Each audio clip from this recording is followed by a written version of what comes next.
Pak Steven, kembali lagi kalau kita melihat pergerakan bursa domestik dalam 1 atau 2 pekan terakhir ini kan sebenarnya menunjukkan adanya perbaikan begitu dibandingkan dengan sebelumnya. Apakah menurut Anda memang bottom-nya ini sudah kita lewati? Atau masih ada potensi kita akan kembali lagi ke 5.800-an? Di titik 5.800 sebetulnya valuasi kita itu sudah similar dengan valuasi krisis. Tapi ekonomi kita itu tidak krisis. Definisi krisis di sini resesi. Ya. Jadi kalau kita bicara resesi itu pertumbuhan ekonomi negatif. Jadi kita ada di valuasi saham di level krisis, tapi ekonominya tidak krisis. Jadi sebetulnya kalau kita bicara secara logika fundamental, ini harus lebih ditranslate sebagai opportunity dibandingkan risk. Nah kalau kita bicara apa yang menggerakkan investor, terutama kalau saya lihat di beberapa minggu ini, investor institusi sudah mulai kembali melakukan akumulasi di pasar saham. Ya memang faktor terbesar adalah memang valuasinya sudah sangat atraktif. Jadi kita bisa melihat big banks kita itu bisa memberikan dividen di atas 5% yieldnya. Kita lihat beberapa blue chip companies tradisional bisa memberikan 8-9%. Ini kan sebetulnya tidak wajar. Jadi memang technically kita bicara memang satu situasi oversold yang sangat signifikan. Nah jadi memang kalau saya bicara apakah valuasi sudah bottom atau belum, tentunya saya nggak mau mendahului. Tapi kalau saya bicara secara historical, saya bisa melihat bahwa 5.800 kemarin itu kita memang ada di valuasi yang hampir 15-20 tahun terakhir itu kita terendah. Jadi boleh kalau misalnya kita bisa interpretasikan ini sebagai salah satu titik terendah di IHSG. Nah jadi yang memang penting untuk dilihat adalah apakah sekarang situasi ini atau fluktuasi ini sudah berakhir atau belum.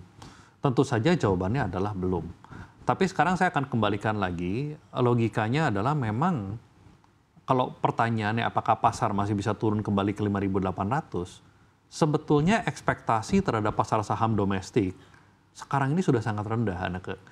Kalau kita, Anneke yang sudah pengalaman interview dengan analis-analis seperti kita, awal tahun itu biasanya kita selalu dipenuhi oleh optimisme. Jadi kalau misalnya kita ditanya berapa nih pertumbuhan laba bersih di awal tahun, Indonesia selama 10 tahun terakhir ini ekspektasi pertumbuhan laba bersih di awal tahun itu selalu double digit. Kecuali tahun ini ya, Anneke. Tahun ini kita cuma di-expect tumbuh 3-5%. Pada saat terjadi perang tarif, kita 0. Jadi ekspektasi pertumbuhan laba bersih kita itu sudah 0 tahun ini. Sehingga menurut saya surprise negatif ini sudah tidak lagi bisa jadi tidak relevan. Jadi memang kalau ada jargon sell in May and go away, itu biasanya dasarnya itu. Awal tahun optimismenya tinggi, lihat laporan Q1 kembali ke realita, sehingga ada downgrade. Nah di downgrade ini biasanya ada selling. Ya. Nah sekarang yang kita lihat memang ekspektasi dari awal tahun sudah sangat rendah. Ditambah bulan Maret, ditambah trade tarif yang terjadi, sehingga ya memang kita melihat bahwa potensi downgrade terhadap market kita ini sudah sangat limited dibandingkan market lain. Bayangkan Amerika, di awal tahun mereka masih di-expect grow double digit. Mereka masih di-expect grow double digit, tiba-tiba terjadi Trump tarif. Anda bisa bayangkan kalau misalnya menjadi direksi di salah satu emiten S&P 500, bagaimana sekarang forecast cost structure di tengah situasi yang nggak pasti. Karena tarif sebentar on, sebentar off. Jadi untuk menghitung cost pun akan sangat sulit. Jadi itu kenapa terjadi downgrade justru yang luar biasa di US market. Dan ini yang kita lihat mempengaruhi pergerakan saham di US. Kita sudah lihat 2-3 minggu terakhir ini seperti apa. Dan kita bisa melihat bahkan setelah turun sekian banyak, PE ratio-nya S&P 500 itu masih di 18-19 kali. Masih di atas rata-rata. Kalau Indonesia tadi saya sudah nggak perlu jelaskan lah, kita sudah divaluasi krisis, jadi otomatis jauh di bawah rata-rata kan. Nah itulah menurut kita realita yang kita bisa lihat dan untuk menjadi pertimbangan aset alokasi dari investor. Baik, tapi kita juga sudah melihat ada inflow yang masuk di sepekan terakhir begitu. Apakah menurut Anda ini adalah awal dari rebound ya bursa domestik kita dan mungkin seterusnya ini akan berkisar di range 6.700-an? Ya. Satu hal yang kita harus perhatikan dari market Indonesia ini ya, dengan kita bicara dari konteks positif dan negatif adalah likuiditas. Market Indonesia ini memang selalu dipersepsikan market yang likuiditasnya tidak terlalu tinggi. Jadi kalau saya bicara konteks negatif, pada saat turun kita dijual duluan, tapi pada saat marketnya naik dengan sedikit likuiditas saja market kita rally-nya bisa luar biasa. Dan ini yang selalu terjadi. Jadi kalau kita bicara seperti misalnya tahun 2016, pada saat market sebelumnya bearish di tahun 2015, diumumkan tax amnesty, dalam waktu 2 bulan market rally 20% orang nggak bisa kejar. Kemudian 2020 maksud saya, setelah COVID, bulan Maret, market dihantam, kemudian ternyata eventually setelah 3 bulan ke depan, market rally sangat cepat, investor nggak bisa catch up. 2008, hanya 1-2 bulan, market drop signifikan, kemudian catch up-nya itu memang hitungan bulan. Nah itu memang nature dari sebuah aset yang likuiditasnya tidak terlalu tinggi. Jadi kalau saya lihat sekarang, terkadang investor itu menunggu katalis untuk growth ke depannya itu apa. Tapi mengesampingkan fakta bahwa, valuasi ini sebetulnya sudah kelewatan murah. Bahkan di bawah wajar. Nah ini kan kata kuncinya, di bawah wajar.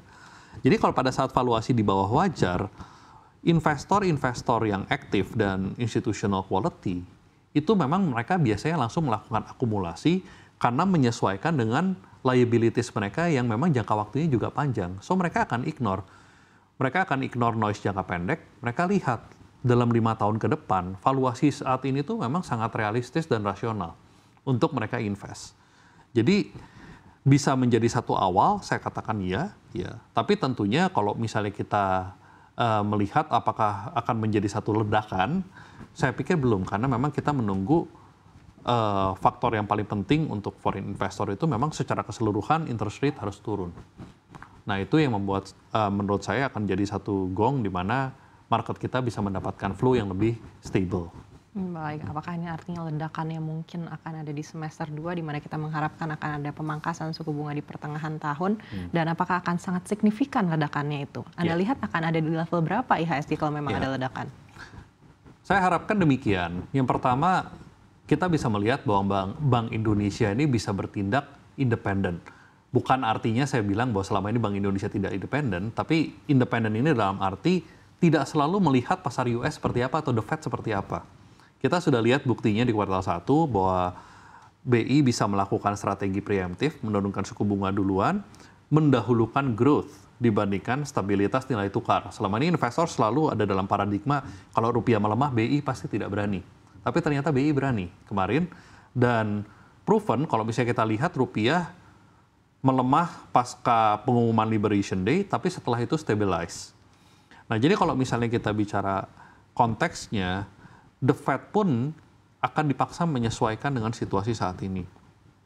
Kalau kita lihat pada saat terjadi inflasi, Fed belum bisa menurunkan suku bunga, tapi setelah inflasi ini membuat growth turun dan unemployment naik, mau tidak mau Fed nggak bisa berbuat banyak. Dan sebetulnya tanda ekonomi Amerika mengarah ke arah sana sudah terlihat di kuartal 1. Ya. Jadi memang kalau kita lihat flow akan mengalir. Dan kita bicara ledakan ini kenapa mungkin bisa signifikan. Aset di negara berkembang termasuk Indonesia, itu kalau kita lihat kepemilikan dari investor US dan Western itu sudah turun 50% over time. Jadi bahkan dengan kenaikan sedikit aja, ini dampaknya signifikan. Karena sekarang aset itu menumpuk di US aset. Aset investor global itu menumpuk di US aset, apakah itu treasury ataupun equity. Yang mana sekarang kredibilitas US sedang terancam karena policy yang baru dilakukan oleh Trump.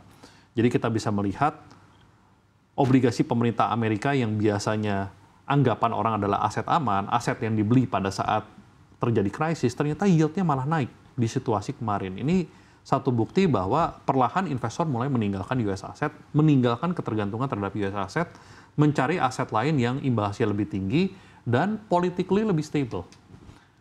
Jadi memang kalau kita lihat, saya nggak bisa mention secara number seberapa signifikan ledakannya, tapi saya bisa katakan dengan analogi yang sederhana, sekarang itu dengan EPS growth 0% dan PE tetap ada di angka 11 kali seperti awal tahun, sebetulnya realistis untuk mengharapkan indeks kembali ke 7.200 hanya karena dividen.